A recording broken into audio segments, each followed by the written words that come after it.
Come on, you, Thailand. Thailand. Yeah, cheers. Cheers.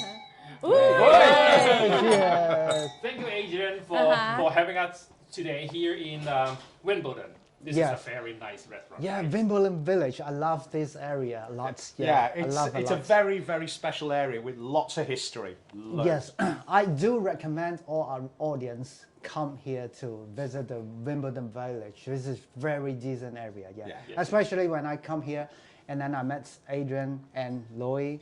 And I just love this restaurant because you can see this is a Thai restaurant, but you got a really good window display, lots of flowers, and then you are getting, wow, it's so excited.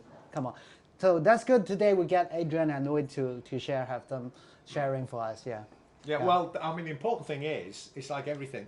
If you've been here a while, people get to know you and you have a reputation. And we've been here 27 years. 27 years. I was a small boy when we started. Yes, I believe so, yes. So Adrian, why would you like to run a Thai restaurant in the first place? Right, okay. I have to put my hand on my heart and tell you the truth. My wife opened this restaurant before she met me. All right. I met my wife a few years later. She says, you only married me so you don't have to pay for your takeaway food anymore. Yes. But I used to be an actor. And restaurants are like being in the theatre. The doors open, the customers come in, it's like an audience, you don't know who they are, they've got an expectation. These people are sitting around, they don't know what's going on in the kitchen. I'm walking around chatting to people like a compere, and then at the end of the evening the curtain comes down, everyone goes home. Yeah. So, and it's fantastic. Right. When it's working well, it's brilliant. Absolutely brilliant, and it gives you a real buzz. Yes, you say it's because Nikki's your wife, is a Thai, so she works, she opened this restaurant for over 27 years. But as I know, this is not the only one restaurant. No, right? I mean, Nikki is the most extraordinary entrepreneurial woman you could ever wish to meet. And there was a moment where we had 12 Thai restaurants in London. Wow. And what you have to remember is that when she opened her first one, this is like nearly 30 years ago, there were only 6 Thai restaurants in London. Okay. So which is just now. Everywhere's got Thai restaurants. Every street has got, 3 or 4 of them. And she was really the forerunner, one of the people. And everyone goes, "Oh, you started this, Nikki. You're the one. You're the one." It's just, look. Why do I love Thai food as well? It is flavoursome. It is delicious. The variety, the tastes. And so many years ago, when I was growing up in Liverpool, you could have fish and chips or maybe a Chinese meal. That was it. Nothing else.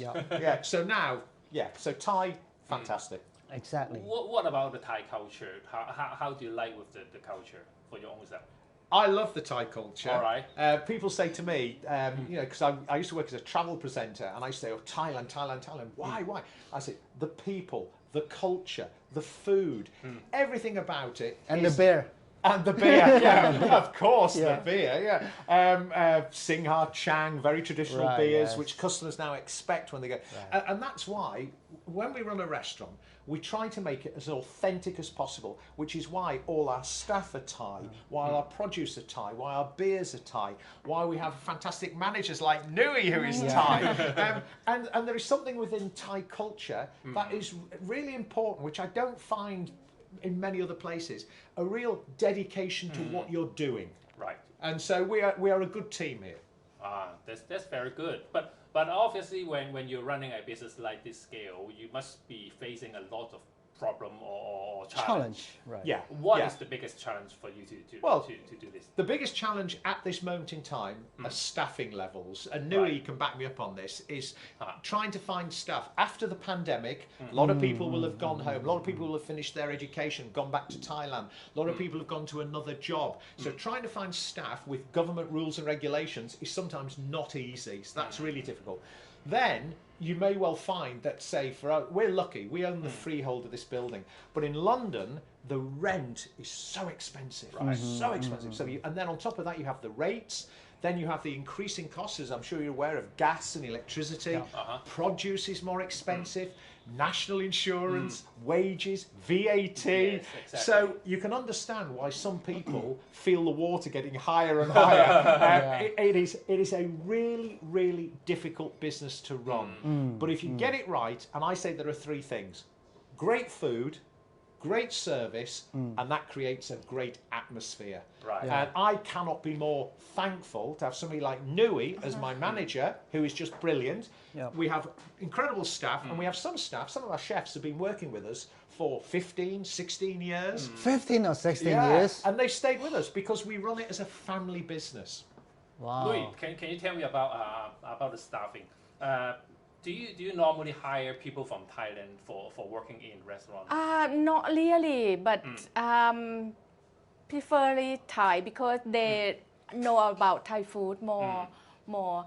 But in general, we don't mind any nationality. We like to work with them. Is it hard for you to train them? I mean, when they will firstly come to work in a Thai Oh, restaurant? not really, because if you have service mind, it's very easy to Okay. work in the restaurant. Okay. Yes, yeah. If you like the food, you enjoy the food, like to see people, talk to people, that's it. You can work in Thai restaurant. Yeah, I think it's like if you go into a restaurant, I want to walk into somewhere where people go, hey, hi, good to see you again, and make you feel special. And when you leave, thank you so much, because we rely on you. We don't want you just to walk out and nobody bothers. And, and you see yes. that in some restaurants. Right, yes. You want to make it feel Exactly. like, wow, I want to come back. I want to bring my friends back. And as we're talking, I've got customers just walking in behind the camera now. Yeah. So, oh, hello there. Hi there. So it's all the time. We've got a constant flow of people that come back week after week after week. The thing is that I believe I have the experience. If I talk with the people in the restaurant, it's only because I enjoy the food very much. If I don't, that's the reason why I keep silent. But that's the point, isn't it? That yes. good food, good service, mates for the right atmosphere with your friends, and then you feel that you're happy to be there, you want to come back again, and I love it, we love it, when we see people come in that we see week after week after week. So we must be doing something right. All right. That's the difference. Yeah, that's the unique factors that I think if you go to the restaurant, maybe sometimes the food would be the same or similar. Yeah. The taste would be similar. But the people is different. And the environment, the restaurant, the decoration is different. So especially that's why I always said the window design so impressed me. So that's the point that why we need to take the background of this restaurant to have this shooting. Yeah, you have to create the atmosphere. Yes, it Yes. is. Yeah. Hey, so Adrian, you have been staying here for quite a while. What about Nui? How long have you been living in the UK? How long? Over 20 years. Over 20 Yes, She but doesn't look old enough, does she? yeah, but when Sounds like when I she's 40. start, not in London, outside London. Okay. Yes, in Cheltenham. I don't know if you know. Yes, been living there for 20 years as a student. Oh, Yes. so you came here for For studying. study. Yes, Okay. and after that I finished. I got a job. And I've been living in Cheltenham for 20 years, and I think when you there in a certain time, everything is routine. You need a change. Yes. You need something new, challenge. Yes. And I decided to move to London. I see. More challenge. Yeah, and I just said to myself, I should move it for a long time, not being stuck in Cheltenham for 20 What years. makes you to make that step? It's really a big change, right? It is. My God, I've been working at my another job for 15 years, Yes. and I'm too scared to To change. change, right? Yeah, to leave the comfort zone. Yeah, we say the and comfort but zone. when you woke up in the morning, you have to get up to work at 5 o'clock in the morning. You finish at 2 o'clock. You got time to relax and go to another job 5 o'clock to 11 o'clock. That's it. You have no life. All right. Yes, I decided to change my life. So you are much happier to work here in this restaurant. Oh, I love it. I love. Whoa, thank goodness. I love to see people. I love to talk to people. Okay. Yeah. So So what- you have the courage to move your step, to leave your comfort zone, right? You change yourself, just like we're from Hong Kong Yes. to England. Yeah. We have the coverage to move to the And next adapt. step. Yeah, and adapt it. How to adapt to the England life My England in the life. beginning? Yeah. I don't know because I like to adventure. Oh, That's right. why I never. People when they come here, they said homesick, but I didn't feel like it. Not even No, once. no, because I like to see the world. All right. My after my free day from school, I go out to traveling around UK. Okay. Yeah, to see the people, to talk to them. Okay. That's why my English is much better. English is good. Oh yes, Because I like to talk to them. I'm not scared to talk. Even I didn't know the words. So Yeah. language Yes. is not a challenge for you. No, not at all. Yeah, just I we- love to talk. Not afraid to speak English. No, not at all. But I'm going to say something here, and it's in praise of Nui, because Nui came to us as a waitress, yeah? Yes, Yes. yes. And Nikki and I, we watch and we sort of look at how staff react, and we both said, huge potential, right? And so when we said, we think you could move up to be a manager, oh my goodness me, no, too much She responsibility. refused to do So that. what we did was really terrible. Is we said, give a little bit more responsibility. Oh, could you look after this? Could you do this? So, and before you know it, she's doing what the manager's doing, but she's not called the manager. All right. And we all Interesting. know that it is the most difficult job in the world. You cannot keep everybody happy all the time. Right. And it's all about balancing, Yeah. but she does it so well. Oh, thank you. Mhm. So, very happy. I believe this is a kind of a cultural difference because the Asian people, they tend to be more humble. They don't want to be. They don't want to express themselves. They don't have a big ambition for. I think you're right, and I think if you are working in the UK and say if you go to a restaurant or whatever, I love the fact, and I say to all our staff, talk to the customers, welcome them, say goodbye to them, chat with them if you get an opportunity. Please, and I understand totally why you may be a little reserved and a little stand back. Oh, I'm perhaps slightly scared to talk to them. Maybe my English isn't very good or whatever. No. They're coming for an authentic experience. The fact that you can speak their language, because I tell you now, a lot of people can't speak Thai. so it's just getting the balance right. Okay.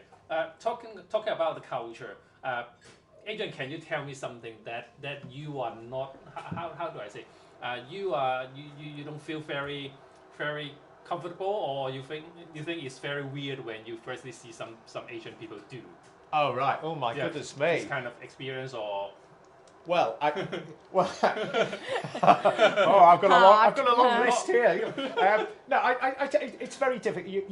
You are so right when you say you have to push your boundaries. You have to learn to adapt. You have to do things differently. And I remember the very first time I went to Hong Kong, for example. And people were eating chicken feet. And I was thinking, whoa, what are they eating? And they were eating, and they were sucking the feet, and the feet were going like this. And I go, whoa, what is this? This is weird, yeah? So that was my experience there. Here, in terms of being married to a Thai woman with a Thai English daughter, I wish I spoke more Thai. There is a word in Thailand, nidnoi, it means a little. When my wife and daughter want to talk about me, they stop speaking English, they're talking Thai, but I know they're talking about me. And that is really annoying. Right. And also, the one thing that sort of surprised me was the focus on religion, and if you're Thai, the Buddhist religion. Right. Because when I first went to Thailand, it was all about going to temples. And I'm going, wow, I've seen that temple, I've seen another temple, I've seen a third temple.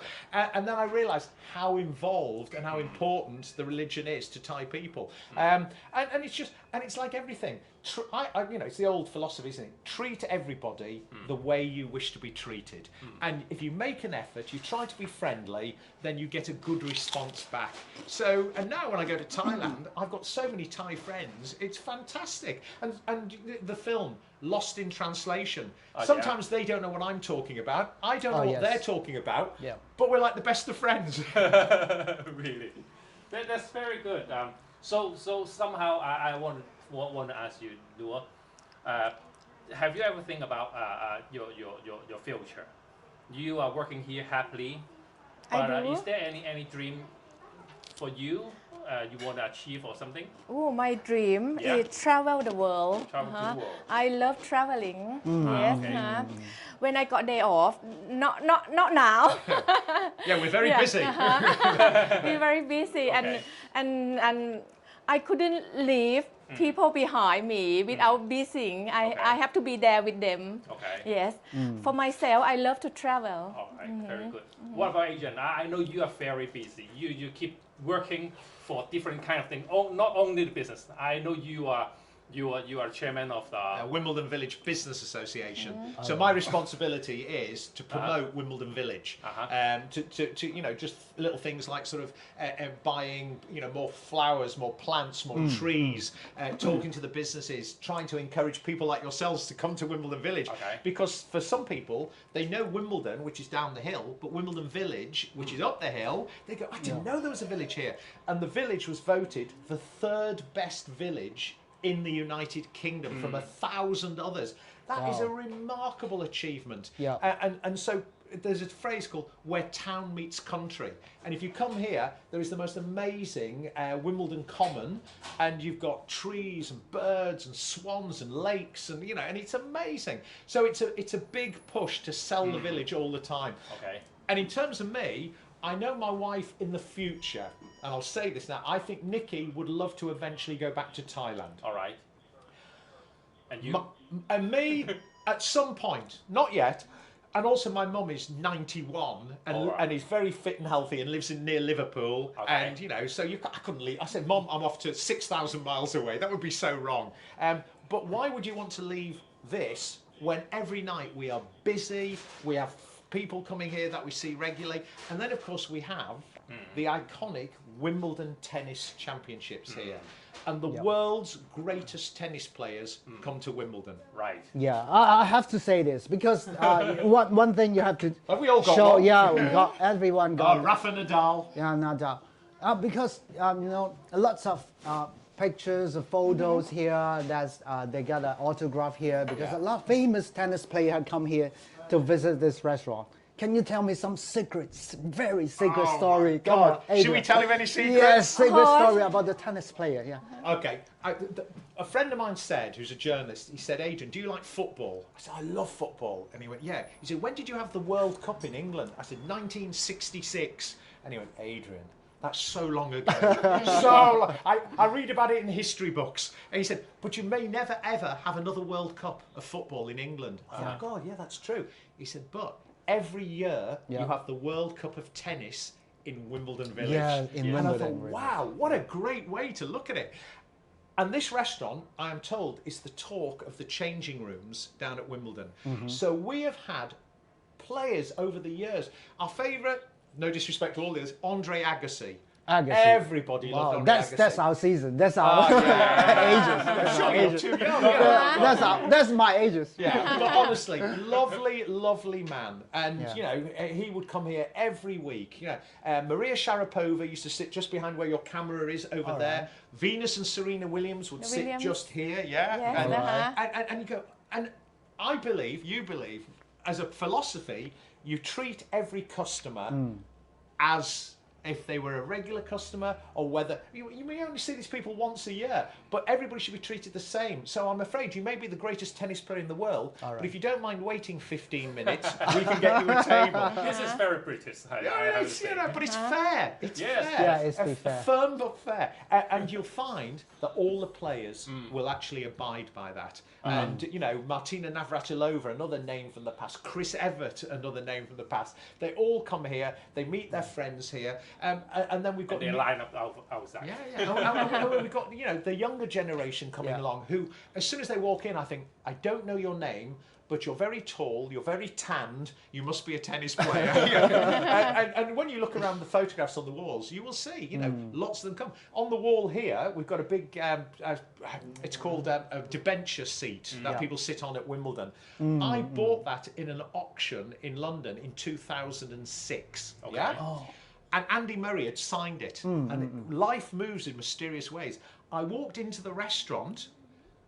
I said, Nikki, to my wife, what do you think of this? And she said, that's brilliant. And at that moment, Andy Murray walked in behind me. He came in for his lunch. And we went, oh, and he went, I remember signing that. And if you look at the pictures, he signed it again on the outside of the picture. That's why there's two signatures, one on the inside, one on the outside. I see. So all the time, you know, little things happen in the village. And we get actors, we get film stars, we get professional sports people, you know, golfers, boxers, footballers. So it is a place to come, to be seen, but nobody bothers anybody. It's very relaxed. Okay.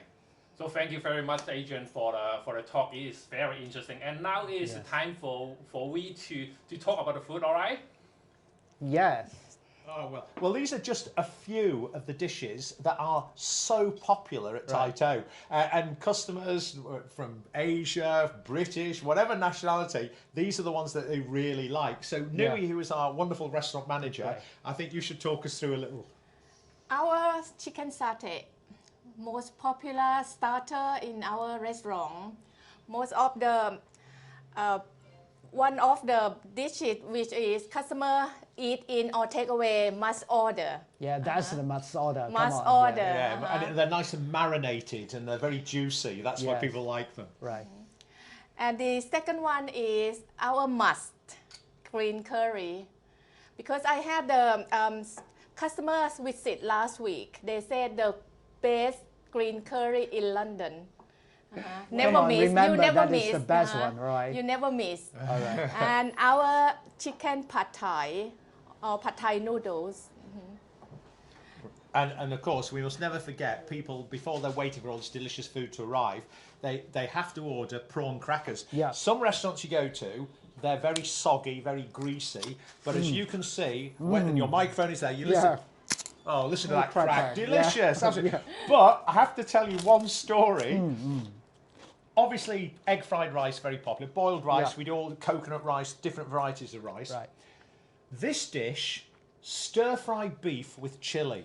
All right. And I remember a long time ago, 2004, the wonderful tennis player Maria Sharapova came here as a young girl, never been here before. She sat at a table just All right. behind your cameraman. All right. And she looked at the menu and she ordered stir-fried beef with chili and egg fried rice. All right. And I said to my wife, I said, there is no way she is going to win a tennis match with that diet. No way. She won her game, came back the next night, and I went, I don't believe it. Stir-fried beef with chili and egg fried rice. Came back night after night after night, Oh, ordered the same dish every time, same dishes. same dish. And what did she do? She won Wimbledon. Wow. Tai To won Wimbledon. So basically, those are the dishes that everybody really loves, and they're the mainstay. They're the ones that people go to. Come on, try. Come on.